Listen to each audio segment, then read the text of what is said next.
Hello students, I welcome all of you in this Gyan Ganit channel once again in the next topic of real numbers. Numbers की दुनिया जैसा कि मैंने last time बताया था बहुत बड़ी है, इसके अंदर और भी कई सारी चीज़ें पढ़ने को होती है। आज मैं आपको कुछ और मेन नंबर्स से रिलेटेड बातें आपके साथ शेयर करूंगा। कुछ छोटी छोटी बातें जो आपने शायद पिछली क्लास में भी पढ़ी होंगी, मैं आपको रिवाइज कर देना चाहूँगा। एक होते हैं रैशनल नंबर्स, और जो रैशनल नंबर होते हैं वो होते हैं p/q टाइप के, जहां पर q का वैल्यू 0 नहीं होना चाहिए। इसके अंदर भी 2-3 वैरायटी होती है। जैसे एक नंबर है मेरा 1/3 और एक नंबर है मेरा 1/2। अब यदि मैं इस 1/2 को सिंप्लीफाई करूंगा तो 0.5 आ जाएगा। आप चाहें तो ऐसा करके देख लो, 1 को डिवाइड करेंगे 2 से, पहले पॉइंट लगेगा, यहाँ 0 लगेगा, 5 2 5 जा 10, कुछ नहीं बचा, माई आंसर इज 0.5। और लेकिन 1 को 3 से डिवाइड करेंगे आप तो ऐसा आएगा 0.333 आता चला जाएगा। इनको हम बोलते हैं नॉन टर्मिनेटिंग।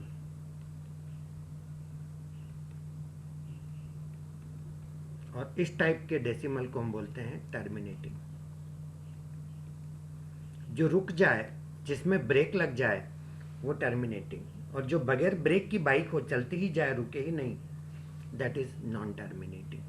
आप चाहें तो चेक करके देख लेना, कैलसी पे भी 1 को 3 से डिवाइड करके देख लेना, या ऐसे नॉर्मल भी डिवाइड करेंगे तो पॉइंट का 0 3 3 जा 9 बचा 1, फिर 0 3 3 जा 9 बचा 1, फिर 0 3 3 जा, ऐसे चलता ही जाएगा। तो कुछ डेसिमल नॉन टर्मिनेटिंग होते हैं, कुछ टर्मिनेटिंग, बट दोनों ही हालात में ये रैशनल नंबर होते हैं। ये वाला भी रैशनल नंबर है, ये वाला भी रैशनल नंबर है। स्टूडेंट्स साथ में ये भी याद रखिएगा कि कुछ नंबर इस टाइप के होते हैं 0.10 100 100, जिसमें नॉन टर्मिनेटिंग तो है ही, रेकरिंग भी नहीं है, नॉन रेकरिंग है। अब यहाँ पर नॉन टर्मिनेटिंग तो है मगर ये रेकरिंग है, तो ये तो होता है रैशनल, मगर ये ऐसा नंबर कभी रैशनल नहीं होता। और ये जितने भी ऐसे होते हैं ना, √5 √3 √2, ये सारे ऐसे ही नंबर होते हैं जो इरैशनल होते हैं। Is that clear students? तो आज अपन इन्हीं चीज़ों से रिलेटेड क्वेश्चंस करेंगे, ये सब सीखेंगे। सबसे पहला क्वेश्चन है, प्रूव दैट √5 इज इरैशनल। हमको ये प्रूव करना है कि √5 हमारा इरैशनल है। तो सबसे पहले हम उल्टा अज्यूम करके चलेंगे। ऐसे क्वेश्चन जब भी करना हो तो उल्टा अज्यूम कर लिया करो। Assume √5 is rational. अपन ये अज्यूम करके चलेंगे कि √5 क्या है, एक रैशनल नंबर है। और यदि ये रैशनल नंबर है तो ये किस टाइप का होना चाहिए, p/q टाइप का, where p and q are को प्राइम।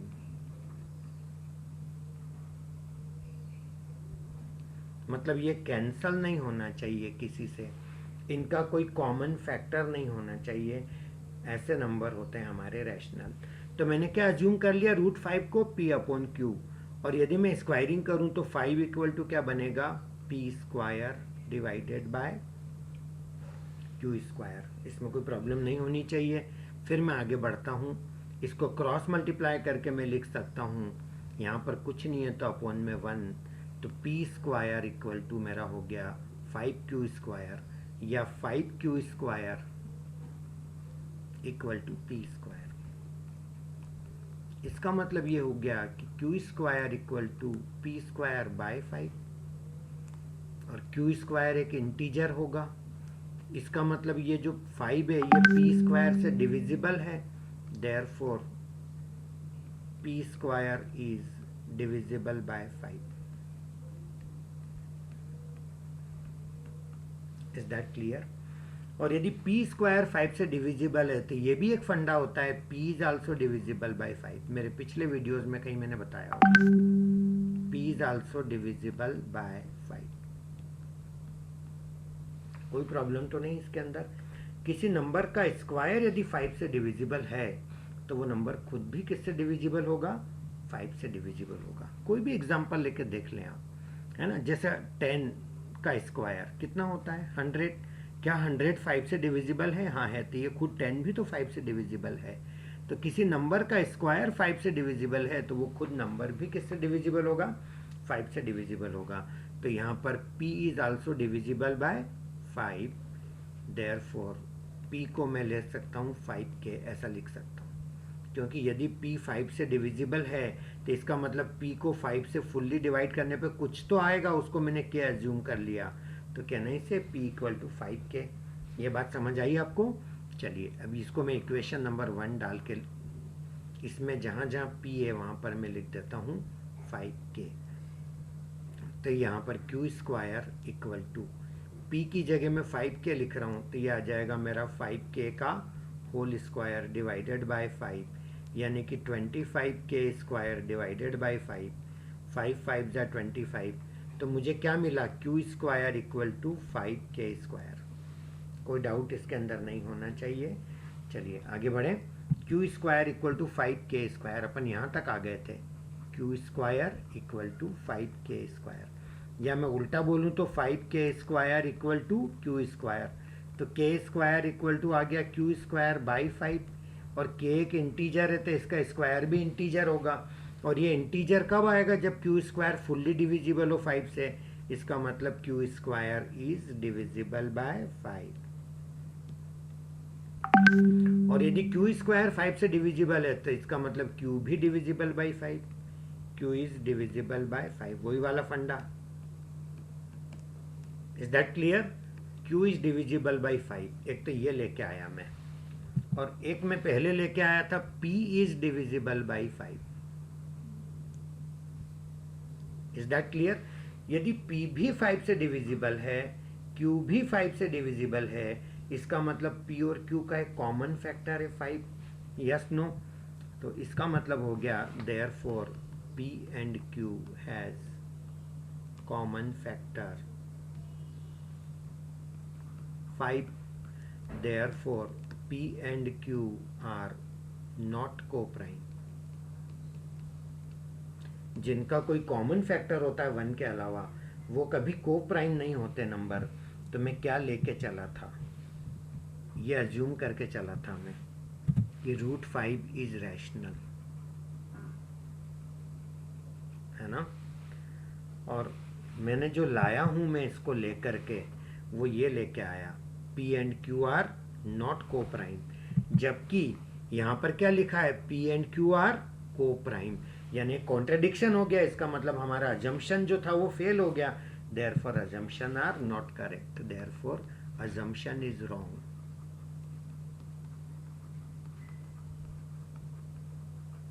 Therefore √5 is irrational.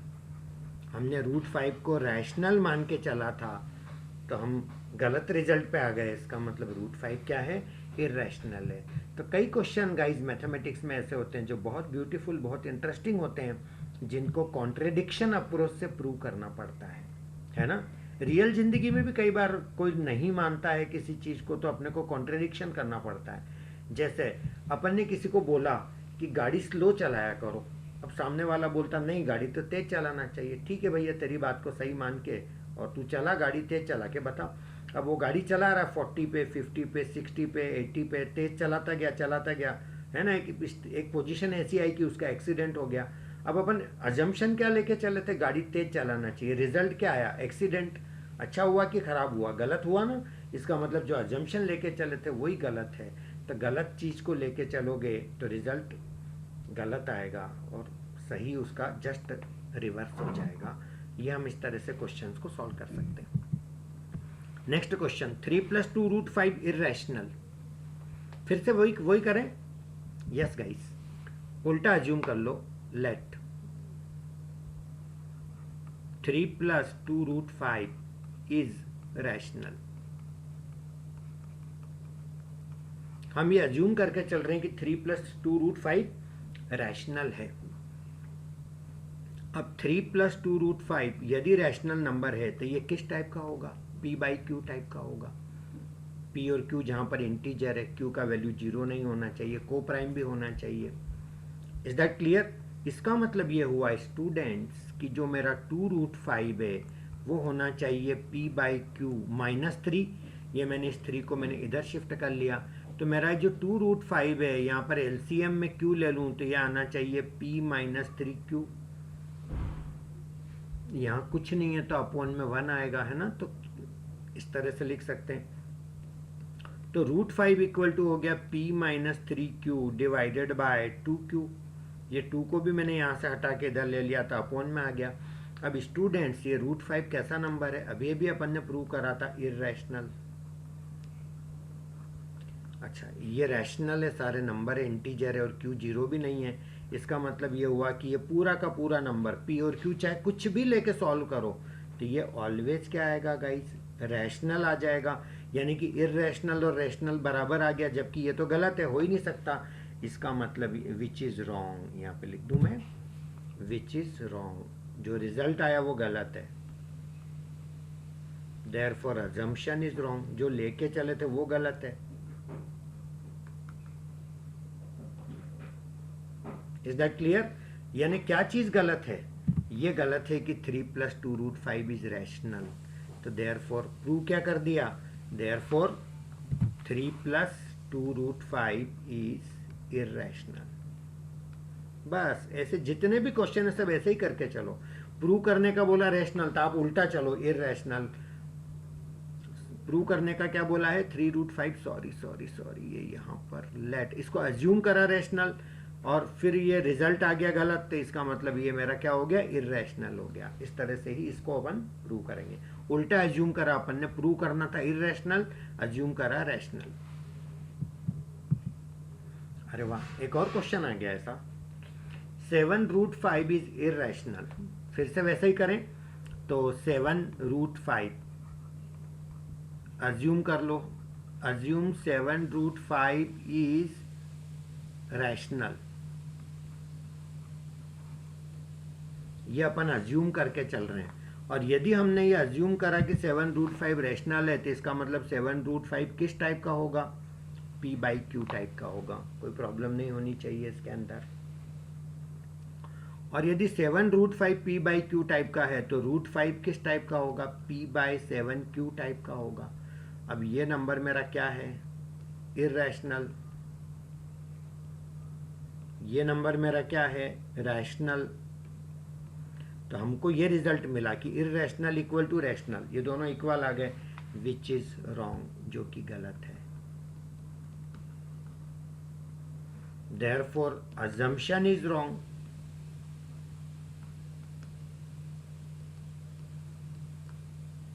तो हमारा जो अजम्पशन है वो रॉन्ग है। क्या अज्यूम करके चले थे अपन? 7√5 इज रैशनल, तो ये रॉन्ग हो गया।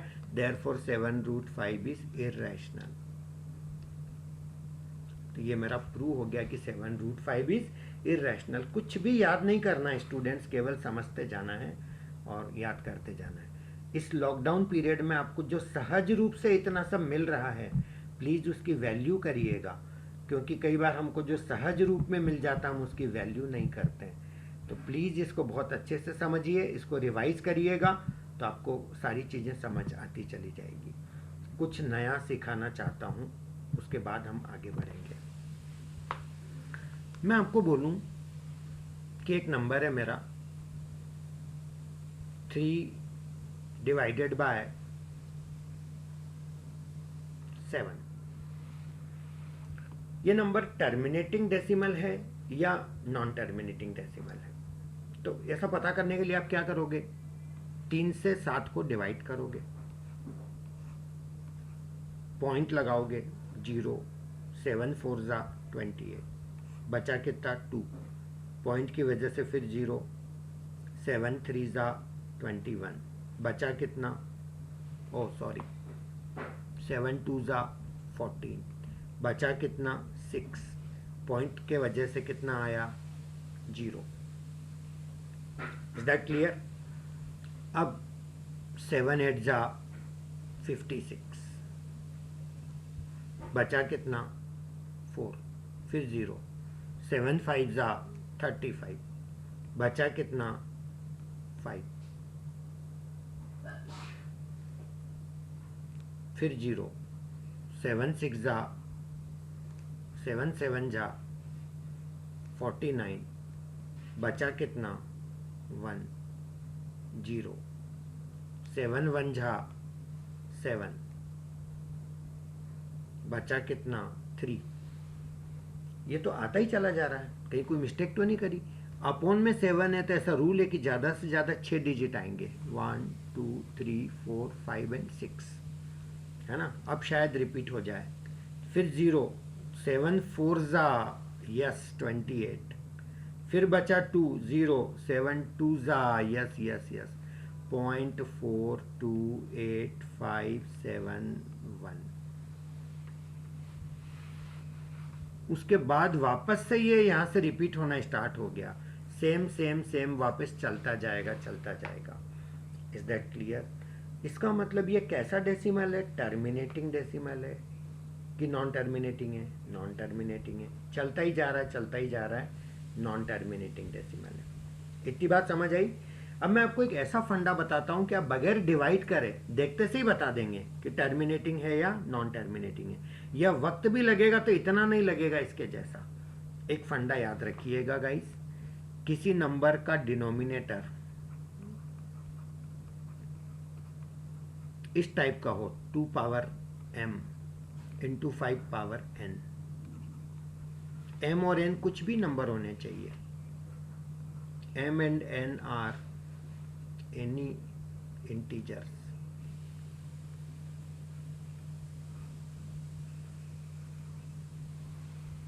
जीरो भी चलेगा। यदि कोई नंबर का डिनोमिनेटर ऐसा है तो वो पक्के से टर्मिनेटिंग होगा।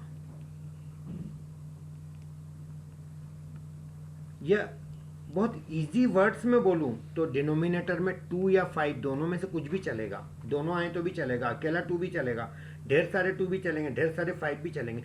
इनके अलावा कोई तीसरा नंबर आ गया, कुछ भी यानी कुछ भी, तो वो बगैर ब्रेक की बाइक हो जाएगी। जैसा कि ये 7 को देखते से ही बोल देना चाहिए कि ये तो नॉन टर्मिनेटिंग।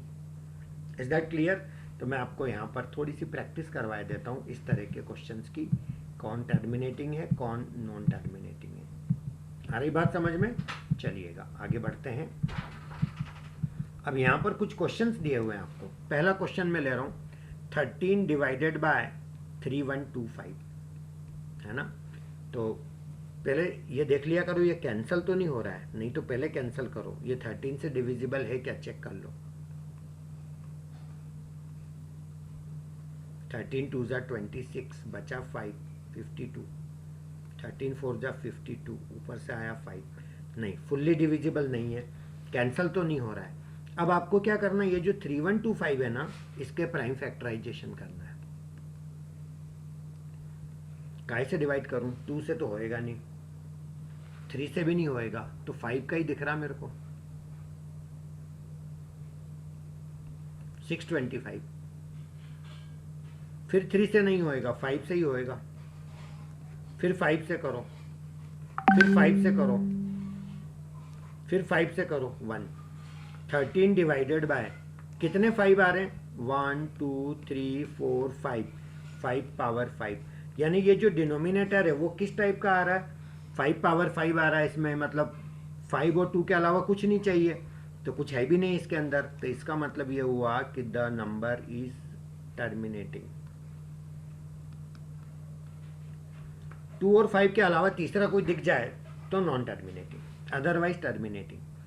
अगला नंबर लेते हैं 17 बाय 8। ये तो बहुत आसान है, ऐसे ही दिख रहा है। 8 को 2 का क्यूब लिख दो, बस टर्मिनेटिंग। 2 और 5 चलेगा। अगला नंबर लेके देखते हैं 64 bye 455।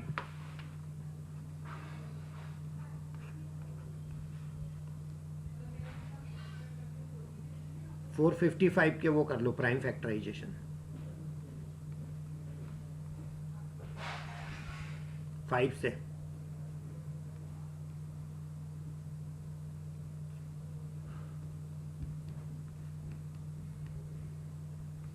Sixty 4 bye 5 into 7 into 13। देखो यहाँ पर 5 का तो कोई दिक्कत नहीं है, पर ये 7 और 13 आ गए ना, बस तो ये गड़बड़ कर देंगे, नॉन टर्मिनेटिंग बना देंगे इसको। Is that clear? Next question देखो डी वाला।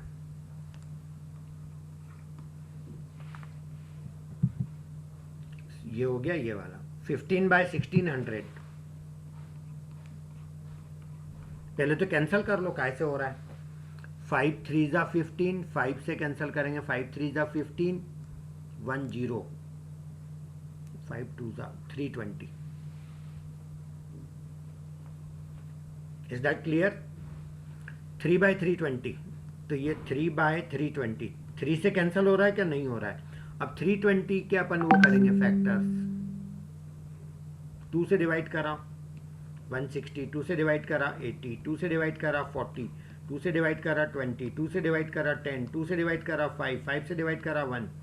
तो 3 डिवाइडेड बाय 2 पावर 1 2 3 4 5 6, 2 पावर 6, 5 एक ही बार आ रहा है। कुल मिला के 2 और 5 के अलावा तो नहीं है ना नीचे कुछ? Yes, therefore the number is terminating. बस इतना सा पता करना है कि डेसिमल आपका टर्मिनेटिंग है या नॉन टर्मिनेटिंग है। चलिए नेक्स्ट क्वेश्चन क्या है अपना, 29/343। 29 डिवाइडेड बाय 343। 29 तो प्राइम नंबर है, कैंसिल तो होगा नहीं। 343 को डिवाइड करेंगे तो 7 से होगा।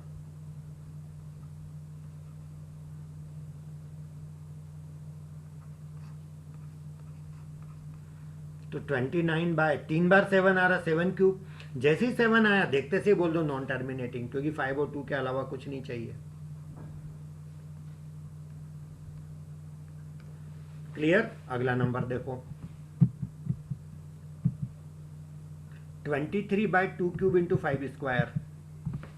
23 divided by 2 cube into 5 square. तो कुछ करने की जरूरत नहीं है, तो देखते से समझ आ रहा है 2 और 5 के अलावा कुछ नहीं है, तो टर्मिनेटिंग। समझ आया? और देखते हैं 35/50।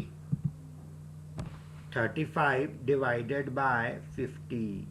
गाइज ये कैंसिल कर लिया करो, यदि कैंसिल हो रहा हो तो कंफ्यूज मत होना। 5 से 5 7 जा, 5 10 जा, 7/10 आ गया। अब 10 को क्या लिख सकते हैं? 2 इंटू 5, यानी 2 और 5 के अलावा तो कुछ नहीं आ रहा ना फैक्टर। देयरफॉर ये कैसा हो गया क्वेश्चन? टर्मिनेटिंग। क्लियर? चलिए अगला क्वेश्चन, 3/30। अब कभी तुम ऐसा मत सोच लेना कि ये 30 है तो 30 के फैक्टर करा, तो 30 के फैक्टर में 2 15 3 5, तो 2 इंटू 3 इंटू 5, और ऊपर देखो ही नहीं तुम, और ये नीचे केवल इतना सा देख के बोल दो ये 3 आ रहा है, इसलिए नॉन टर्मिनेटिंग। नहीं गाइस, पहले कैंसिल करा करो, इसलिए मैं बोलता हूँ ये 3 से कैंसिल करा तो 10, तो ये दोनों ही आएंगे। वैसे भी यहाँ ये कैंसिल हो रहा है, देखो, तो ये आपका आ गया 1/10, 2 इंटू 5, यानी कि टर्मिनेटिंग। Is that clear? तो ये बहुत आसान है फंडे, कोई दिक्कत नहीं है, बड़े आराम से इन चीज़ों का आप मैनेज कर सकते हो। चलिए आगे बढ़ते हैं, आगे क्या बोला है। The following real numbers have decimal expansion is given below. In each case decide whether they are rational और नॉट। ये नंबर रैशनल है या नहीं है, ये अपने को पता करना है। तो सबसे पहला नंबर मैं लेता हूं ये वाला 43.1 2 3 4 5 6 7 8 9।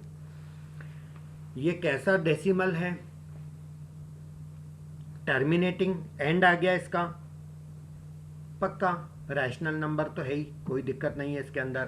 तो इतना पक्का हो गया कि ये मेरा नंबर रैशनल है। Clear guys? अब उन्होंने क्या पूछा है? इफ दे आर रैशनल, यदि वो रैशनल है, end of the form p/q, definitely p/q के फॉर्म का होएगा ही होएगा, रैशनल है तो। Then what can you say about the prime factors of q? तो q के प्राइम फैक्टर्स के बारे में आपका क्या कहना है? तो पहले अपन इसको p/q के फॉर्म में तो लिखें। तो इसको p/q के फॉर्म में कैसे लिखेंगे स्टूडेंट्स? 4 3 सिखाता हूं मैं, 1 2 3 4 5 6 7 8 9। पॉइंट की जगह 1 लगाते हैं, ऐसा सीखा है आपने, और फिर जितने जीरो लगाएंगे उतने डिजिट हैं। 9 डिजिट है तो 9 0, 1 2 3 4 5 6 7 8 और 9। कोई प्रॉब्लम नहीं होना चाहिए स्टूडेंट्स इसके अंदर। अब इसको मैं लिख सकता हूँ 4 3 1 2 3 4 5 6 7 8 9 divided by 10 to the power 9, क्योंकि ये 9 0 है। 1 2 3 4 5 6 7 8 9। और अब मैं इसको लिख सकता हूँ 4 3 1 2 3 4 5 6 7 8 9, और 10 टू द पावर 9 को लिख सकता हूँ मैं 2 पावर 9 इंटू 5 पावर 9, क्योंकि 10 का मतलब होता है 2 इंटू 5, और पावर 9 लगाएंगे तो इस पर भी लगेगी इस पर भी लगेगी, तो यह हो गया। यानी इन्होंने क्या बोला है, प्राइम फैक्टर्स ऑफ क्यू, यानी डिनोमिनेटर के प्राइम फैक्टर क्या हो गए, 2 पावर 9 इंटू 5 पावर 9। बस ये आंसर हो गया। तो ये इस तरह से अपन ऐसे क्वेश्चंस के आंसर दे सकते हैं। सेकंड क्वेश्चन 0.120 111200, 0.120 111200, 12000,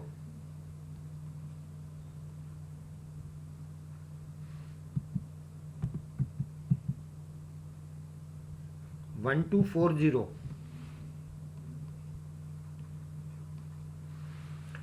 गाड़ी तो ये भी बगैर ब्रेक की बाइक है, लेकिन ये कुछ सिस्टमेटिक भी नहीं चल रही है, एक डायरेक्शन में भी नहीं चल रही है ना। तो ऐसे नंबर पक्के से इरेशनल नंबर होंगे, समझ गए। जहां पर कोई सिस्टम भी नहीं चल रहा है, जैसे यहाँ पे 2 जीरो आ गई तो यहाँ 3 जीरो आ गई तो यहाँ पे 4 जीरो आ गई, 0.12 के बाद 1 जीरो, 0.12 सॉरी इसको हटा दो, 0.12 के बाद 2 जीरो, 12 के बाद 3 जीरो, 4 जीरो, 12 के सॉरी इसको भी हटा दो, हाँ 12 के बाद 1 जीरो, 12 के बाद डबल जीरो, 12 के बाद ट्रिपल जीरो, 4 जीरो। तो जहाँ पर ऐसा अनसिस्टमेटिक पैटर्न से ये बगैर ब्रेक की बाइक जाती है तो वो उसे क्या बोलेंगे अपन, इररेशनल नंबर। चलिए अगला क्वेश्चन, सेकंड हो गया। अब थर्ड क्वेश्चन, ये वाला मेरा सेकंड था। थर्ड क्वेश्चन के अंदर क्या बोला है, 1 2 3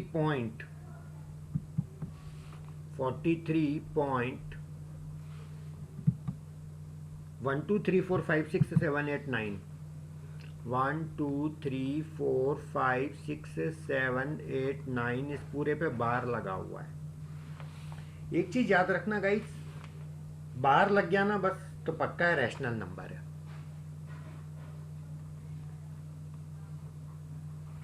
यानी कैसे टाइप का है ये, P बाई क्यू के टाइप का है, और Q के फैक्टर्स के बारे में आपको बताना है। तो ठीक है गाइस, बता देता हूं मैं किस टाइप के फैक्टर्स इसके होंगे।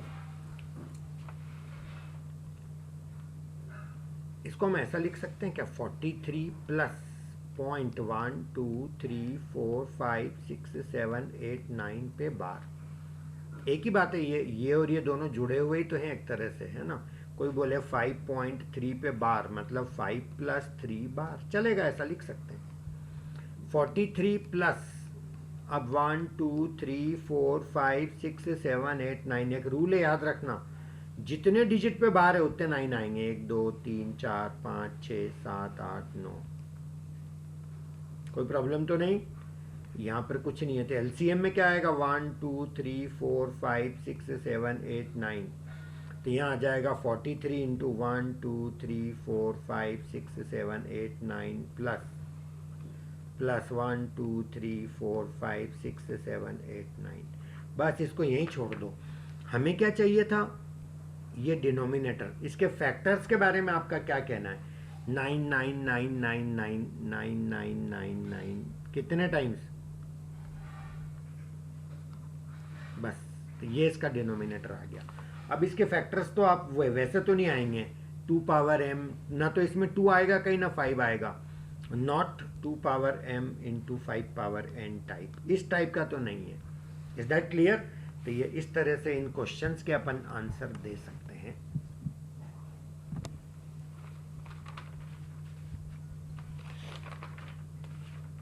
एक क्वेश्चन का आंसर दीजिएगा, बहुत सिंपल सा क्वेश्चन है। 2 पावर 2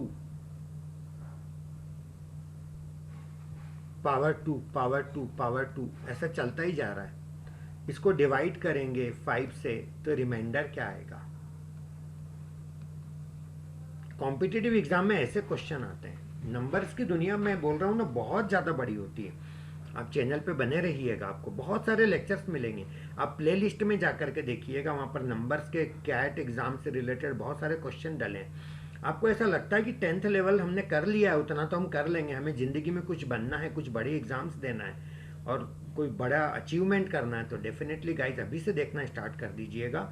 वो जो कैट वाले लेक्चर्स है वो भी रियल नंबर है, ये आपका भी रियल नंबर है, पर दोनों में बहुत फ़र्क है। तो वो वाले लेक्चर्स आपने देखना और समझना स्टार्ट कर दिए तो समझ लीजिए कि well begun is half done वाला काम हो गया, आधी मंजिल आपको मिल जाएगी। तो यहाँ पर गाइस 5 से डिवाइड करने पे क्या रिमाइंडर आएगा, यही क्वेश्चन है ना। अब देखो इतने सारे 2 है तो मैं कम से कम थोड़े कम तो करके देखूँ कितना आता है। 2 2 2 2 है ना, ये मैंने थोड़े से 2 लिए, 4 ही लिए। देखो इसको सॉल्व कभी नीचे से ऊपर मत करा करो, ऐसे नहीं कि 2 का स्क्वायर 4, 4 का स्क्वायर 16 का स्क्वायर, ऐसे मत करा करो, ऐसे करा करो 2 पावर 2 और पहले ऊपर वाले को सॉल्व करो। 2 का स्क्वायर कितना 4, ऐसे ऊपर से नीचे आते हैं ना कि नीचे से ऊपर जाते हैं। 2 की पावर, अब ये 2 की पावर 4 कितना होता है 16, तो फाइनली कितना आया 2 की power 16। Is that clear guys, कोई प्रॉब्लम तो नहीं। और 2 का एक साइकिल चलता है, 2 की पावर 1 में 2, 2 की पावर 2 में 4, 2 की पावर 3 करते हैं तो 8 आता है, 2 की पावर 4 करते हैं तो 16 आता है। ये 2 4 8 6 यही साइकिल चलेगा। आप और करके देख लो, आपको ट्रस्ट नहीं हो मेरी बात पे तो ये 2 की पावर 6 करेंगे तो 64, फिर से यूनिट डिजिट वही आना स्टार्ट हो गई 2 4 8 6 2 4 8 6, ऐसे चलेगा। इज दैट क्लियर गाइज, यहाँ लिख देता हूँ मैं आपके लिए 2 4 8 6, ये यूनिट डिजिट साइकिल है किसका 2 का। अब ये 2 पावर कितना है गाइज 16 है ना। तो 1 2 3 4 5 6 7 8 9 10 11 12 13 14 15 16, यानी हमारा जो एंड डिजिट है वो 6 आएगा। अब आप बोलोगे सर आपने तो 4 ही लिए, यहाँ तो ढेर सारे हैं। तो ठीक है भाई मेरे, आप 5 लेके देख लो, 6 लेके देख लो, ढेर सारे ले लो, जितने लेना उतने ले लो। मैं सिर्फ इतना यकीन, इतना ट्रस्ट आपको करवाना चाहता हूँ कि लास्ट में तो 6 ही आएगा, ये पक्का है। कितने भी 2 लेके देख लो, इनफाइनाइट है तो 2-4 तो लेंगे नहीं, ढेर सारे लेंगे, है ना। ये 2 पावर 2 कितना होता है 4, 2 की पावर 4 वापस कितना हो गया 16, 2 की पावर 16 आपने अभी देखा लास्ट में 6 दे रहा है, और 2 पावर ऐसा नंबर जो लास्ट में 6 दे रहा है तो वापस से वो क्या देगा एंड में 6 ही देगा। Is that clear guys. तो कुल मिला करके एंड में 6 आएगा। इसका मतलब ये जो कुछ इतना बड़ा नंबर है उसकी एंडिंग कैसे होगी 6 से, और किसी नंबर की एंडिंग 6 से हो रही है, उसको 5 से डिवाइड करोगे तो रिमाइंडर 1 ही आएगा। कोई भी नंबर लेके देख लो, एंड में 6 आ रहा है तो पक्का रिमाइंडर 1 आएगा। तो मेरा आंसर कितना हो गया स्टूडेंट्स 1 हो गया। इस तरह से ऐसे क्वेश्चंस का जवाब देते हैं, है ना। कई लोग गलत काम करते हैं फिर भी आंसर तो उनका आ जाता है, वो ठीक है चलेगा। जैसे कई लोग ऐसे समझाते हैं 2 का स्क्वायर 4, 4 का स्क्वायर 16, 16 का स्क्वायर 256। अब 256 पे कितने भी पावर लगाओ आएगा तो लास्ट में 6 ही, और 5 से डिवाइड करेंगे तो रिमाइंडर 1 ही आएगा लास्ट में 6 है। तो स्टूडेंट्स आंसर मेरा सही है पर एक्सप्लेनेशन गलत है। इस एक्सप्लेनेशन को कोई सुन ले तो वो जिंदगी में ऐसी गलती और जगह कर सकता है कहीं। वो ऐसा सोच ले कि 3 पावर 3 पावर 3, और वो यदि ऐसे सॉल्व करे नीचे से ऊपर तो 3 का क्यूब वो 27 पावर 3 कर देगा इसको, जबकि ये सही नहीं है। सही क्या है 3 पावर 3 कितना होता है 27, 3 पावर 27 इज करेक्ट। ये बहुत बड़ा नंबर होता है जबकि ये तो छोटा सा होता है 27 का cube. Is that clear guys. तो ये छोटे छोटे छोटे कॉन्सेप्ट पढ़ते चले जाइएगा, बनाते चले जाइएगा तो जिंदगी बहुत आसान हो जाएगी। Thank you so much guys, channel पे बने रहिएगा। Have a nice day.